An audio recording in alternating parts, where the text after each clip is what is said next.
আসসালামু আলাইকুম। পার্বত্য রাঙ্গামাটিকে অস্থিতিশীল করা কিংবা পার্বত্য অঞ্চলকে অস্থিতিশীল করে সেখানে একটি বিকল্প খ্রিস্টান রাষ্ট্র করার যেই একটি ষড়যন্ত্র বিভিন্ন এনজিও এবং আন্তর্জাতিক সম্প্রদায় কাজ করতেছে, সেখানে উগ্রবাদী পাহাড়ি মানুষদেরকে ব্যবহার করতেছে। দেখুন, সেনা ক্যাম্প যখন স্থাপন করতে গেল পাহাড়ি একটি দুর্গম অঞ্চলে, সেখানে কিন্তু সাধারণ মানুষদেরকে উস্কিয়ে দিয়ে একটি সংগঠন, একটি গোষ্ঠী তাদেরকে একটি ডাল হিসেবে সাধারণ মানুষকে, শিশু, নারী, যুবক যুবতীদেরকে সেনাবাহিনীর সামনে মুখোমুখি অবস্থান করে দিয়ে পাহাড়ি বাঙালি সেখানে কোনো ভেদাভেদ থাকা উচিত নয়। যদি বাংলাদেশের স্বাধীনতা অখণ্ড আপনি বিশ্বাস করে থাকেন, দেখুন আমরা সবাই বাংলাদেশি। এই বাংলাদেশটাকে, স্বাধীনতাকে রক্ষা করতে হবে আপনাদের আমাদের সবাইকে। দেখুন, ঢাকা বিশ্ববিদ্যালয়ে যেই সর্বমিত্র চাকমা ডাকসুর প্রতিনিধিত্ব করতেছে সমস্ত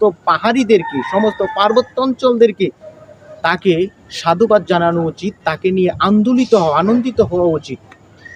আজকে আপনারা বিভিন্ন ধরনের চক্রান্তে, বিভিন্ন ধরনের উস্কানিতে, বিভিন্ন ধরনের ফাঁদে পা দিয়ে সেনাবাহিনীর সাথে কিংবা আইন শৃঙ্খলার অবনতি করার চেষ্টা করতেছেন। কোনো ধরনের ফাঁদে, কোনো ধরনের উস্কানিতে আপনারা পড়বেন না। আপনার পাহাড়ি, বাঙালি, সমতল সবাই আমরা বাংলাদেশি। বাংলাদেশটাকে ভালোবেসে বুকে ধারণ করে